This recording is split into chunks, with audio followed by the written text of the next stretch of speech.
Okay, my dear student of class 6, how are you beta? I hope you all will be fine. So in this session we have go and discussion.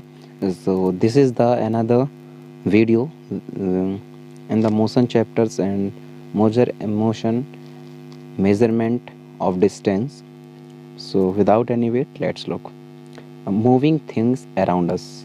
बहुत सारी चीज़ें जो है अपन लोग देखते हैं, move करते हैं हमारे अगल बगल, वो क्या हैं उनके बारे में समझते हैं. Okay, think of some object you have seen recently. आप जो है उन चीज़ों के बारे में सोचिए जो ऑब्जेक्ट के बारे में आप जो है देखे हैं कुछ ही टाइम पहले.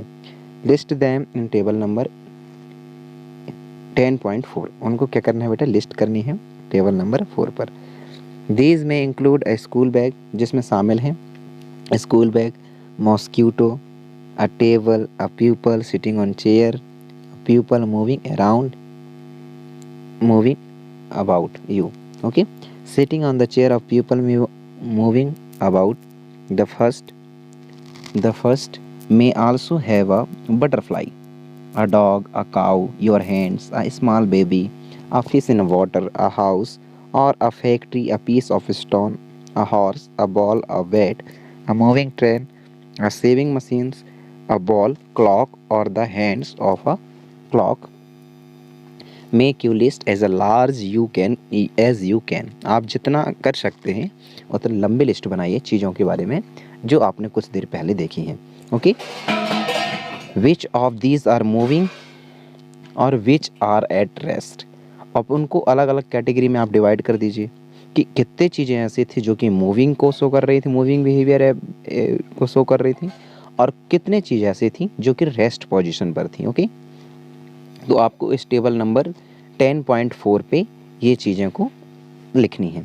जैसे बोला गया है object at rest of behaviour, object in motion behaviour. तो जितने सारे हमने चीज़ें अभी काउंटिंग किए या लिखे वो और लंबी लिस्ट हो सकती है.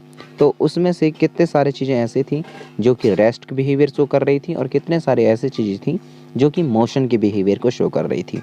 तो इसको जो है आपको टेबल 10.4 पे आपको राइट करनी है. ओके, नाउ नेक्स्ट देखते हैं. How did you decide whether an object in A motion और एट रेस्ट. तो आपके सामने ये क्वेश्चन उठ रहा होगा कि हाँ सर, अपन लोग तो इसको टेबल को कंप्लीट फिलअप कर लेंगे, लेकिन हमें ही कैसे पता चलेगा कि कौन सी चीज़ ऑब्जेक्ट रेस्ट पोजीशन पे है और कौन सा चीज़ एज अ मोशन बिहेवियर को फील कर रहा है. Okay, so you might have noticed that the bird is not at the same place after some time. आपने नोटिस किया होगा कि जो बर्ड्स रहते हैं बेटा वो कभी भी एक ही जगह पर लंबे वक्त तक नहीं रहते, वो कुछ देर बाद जो है अपनी प्लेस में चेंजेस कर लेते हैं. while the table is at the same places. लेकिन यदि हम टेबल की बात करें तो टेबल में आफ्टर सम टाइम भी आप देखेंगे तो टेबल उसी पोजीशन पर रहेगा, उसी प्लेस पर रहेगा, क्योंकि उसमें इतनी एबिलिटी नहीं है कि अपने आप ही वह टेबल एक जगह से दूसरी जगह चली जाए. On this basis you may have decide whether an object is rest और इट्स मोशन. तो इसके बेसिस पर आप जो है डिसाइड कर पाएंगे कि कौन सी चीज़ ऑब्जेक्ट रेस्ट मोशन में है और कौन सा मोशन पे है. So let's look at the motion of a ant and closely. तो आपको चलिए एक एग्जाम्पल देखते हैं और इस एक्टिविटी को आप जो है क्लियरफुली देखेंगे. लिखा है activity number 6 where select a place where you find ant. आपको उस जगह को सेलेक्ट करनी है जहां आपको ईजिली तरीके से अंट देखने को मिल जाए. Spread a large sheet of white paper on the ground and keep a little sugar on it. आपको क्या करना है, वाइट पेपर जो है, वाइट पेपर शीट का, लार्ज शीट का वाइट पेपर जो क्या करनी है, स्प्रेड यानी कि फैला देनी है ग्राउंड पे, और उसके ऊपर जो है कुछ शुगर के दाने या कुछ शुगर आपको फैला देने हैं जगह जगह. Ant are likely to be attracted to the sugar and you will find many ant crawling on the sheet of the paper soon. तो क्या करना है, जो अंट होते हैं बेटा उनको बहुत पसंद रहती हैं शुगर, तो वो उसकी ओर अट्रैक्ट होती हैं.